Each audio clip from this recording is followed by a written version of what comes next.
Hi everyone, so let's talk about nudes, which is my most recent series of paintings, and I want to share my process with you to give you some ideas of how things can evolve over time. So first of all, this series is based off a book by Elle Nash released in 2021. And this is a collection of short stories, and Elle approached me about this and shared her title story with me, and asked if I could do some response work, which is something that I'm really interested in right now, which isn't exactly illustrating the work, it's responding to another artist with my own take on things and my own work. I did not talk to Elle at length about her motivations and her thoughts behind her story. I did that on purpose. It was really about my translation of her work. And the basis of the story is the main character is a visual artist, a painter who paints nudes. And the story is sort of about her kind of coming into herself and sort of reclaiming her body a bit. And without going into too much detail, I wanted to talk about that and was thinking about how I could interpret this while, combining my sort of abstract aesthetic that I've been working with most recently with ink, but also referencing the human figure, because I think that with it being so figurative in the story, I just wanted to talk about that. So in this case, I first crafted the concept that was going to be behind my work, and this was my first sketch. I wanted to reference artists, specifically male artists, visual artists, who have historical issues, problematic issues with women, how they treat women, how they portray women. And so this is a famous painting by Pablo Picasso, and you can see my drawn version up here on the left. And my plan was to do sort of these rough drawings of these figures and then use translucent Yupo paper as an overlay and add ink on top. So this was my concept that I originally started off with, and I didn't really like how it came out. I will say that I like the palette, which is something that I've stuck with throughout this process, which the palette I would call vaguely fleshy. I'm using peaches and browns that would be found in various skin tones, and also this sort of what I would call bruisey kind of gray violet. I think that that's kind of a way to nod towards sort of violence without being too overt. But you can't really see the drawing underneath, and also the translucent paper makes everything appear very obviously clouded and very white, and I wanted this to have a little more weight to it, so I had to figure out what to do next.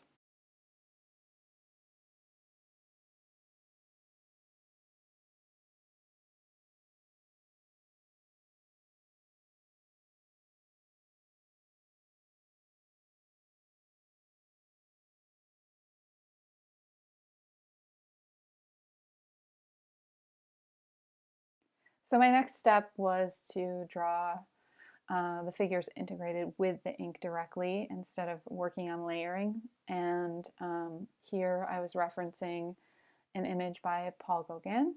And in this image, one of the challenges was that Gauguin's issue with women was really with girls, because he was sexualizing and painting underage girls. So in this image, I wanted to make sure that I sort of changed their age and I stole the poses but made them women.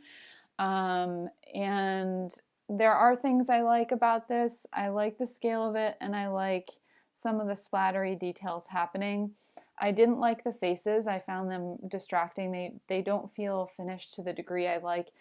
And this came up again later. Working with faces, it's like they're sort of sitting between abstract and realistic. Like, it almost looks like I was trying to make them portraits but didn't quite get there. So they also kind of look like two of the same person, this sort of generic face.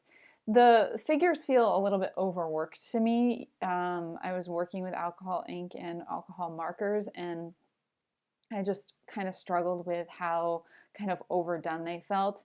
But I was thinking, well, it's a starting point, and these images will end up being displayed digitally, as Elle and I don't have an actual physical planned exhibition in person. So the work was going to be exhibited digitally. So I was thinking, well, this is a great opportunity to play with sort of digital overlays and manipulate this, start with a drawing and then manipulate them digitally, because I'm going to end up just presenting them as digital images that can be sold as prints. So I started playing around with some shading and drawing digitally.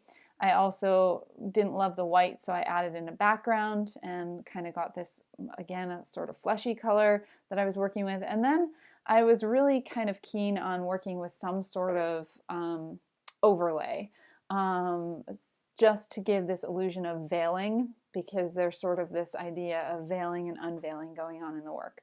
And I kind of thought, well, maybe if I'm working with geometric shapes on top of all these organic shapes, that will go somewhere.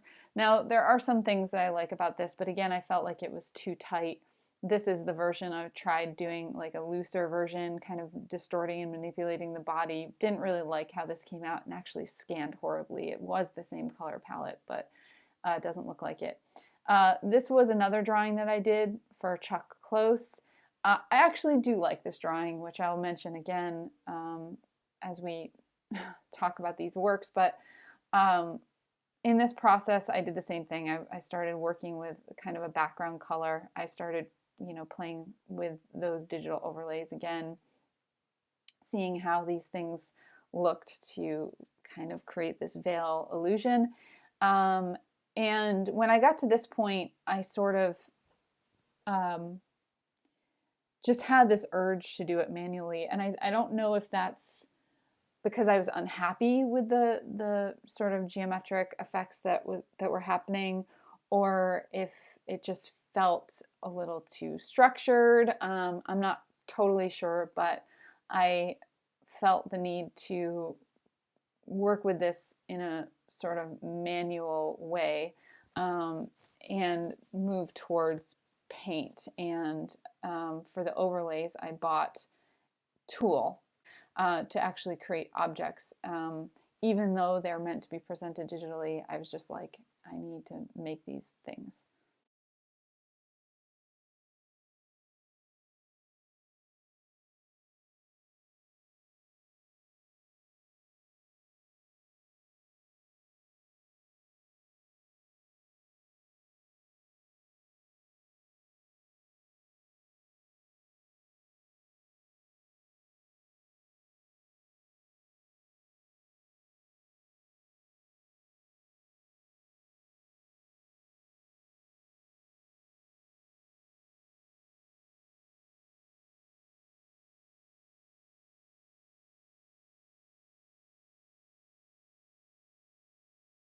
So with my desire to change this up and go manual, I guess, worked with these a bit, and this drawing I actually like quite a bit of this group.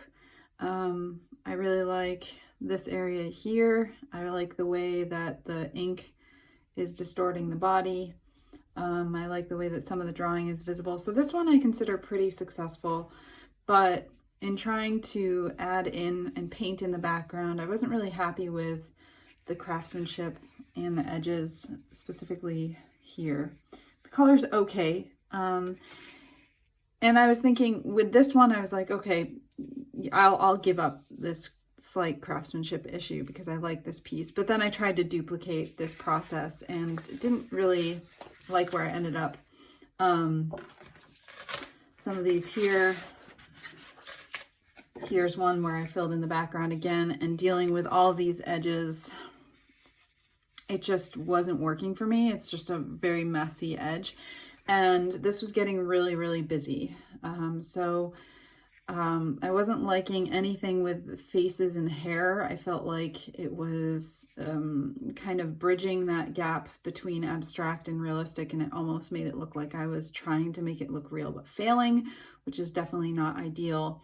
I also feel like even though I was trying to do some distortion, lengthening the leg and cutting into the body a little bit, that wasn't really working. I think that distorting the human figure can be really, really beautiful, and I love art that does it, but for some reason it's just not really my strength. So I kind of had to accept that working with distortion, aside from, you know, not really paying so much attention to everything being perfectly accurate, but actually working on intentional distortion wasn't really working.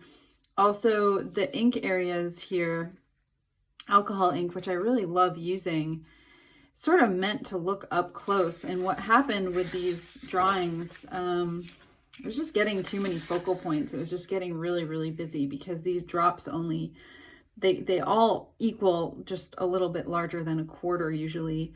So that means that in, you know, one image we have 1, 2, 3, 4, 5, 6, 7 plus areas of emphasis, which really bounces the eye around. And that's not necessarily a terrible thing if that's what you're shooting for, but it's not what I was shooting for. I also really wasn't liking how white this was. That's why I added the background color in. But the white body even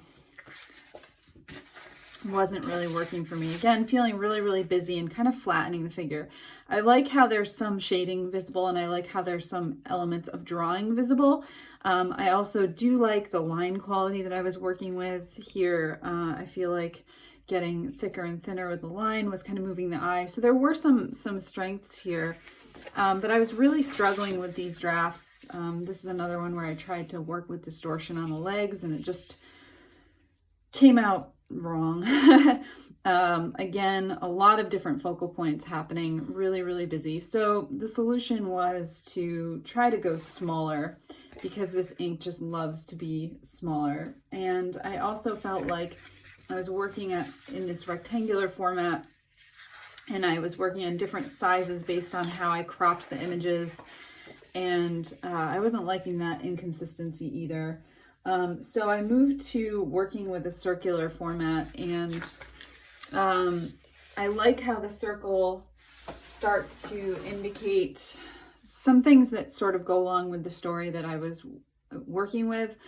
I feel like the circle could indicate a mirror, and it could also indicate a slightly voyeuristic sort of porthole or peephole kind of suggestion, which I think matches up with what I was going for.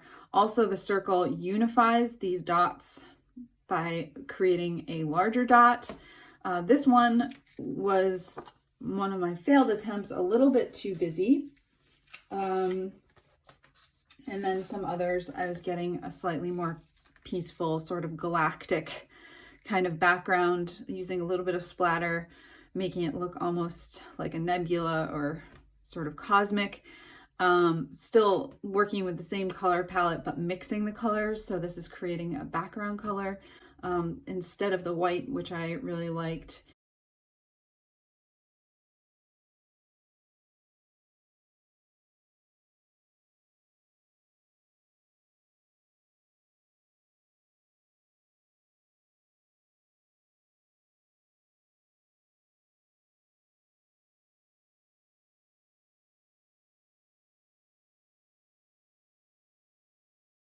And then I instead worked on just drawing out my figures ahead of time, kind of dealing with some of the figurative issues in advance, not really pushing distortion, but also, you know, not overworking them. So they're not perfectly accurate in terms of the figure, but they're pretty accurate.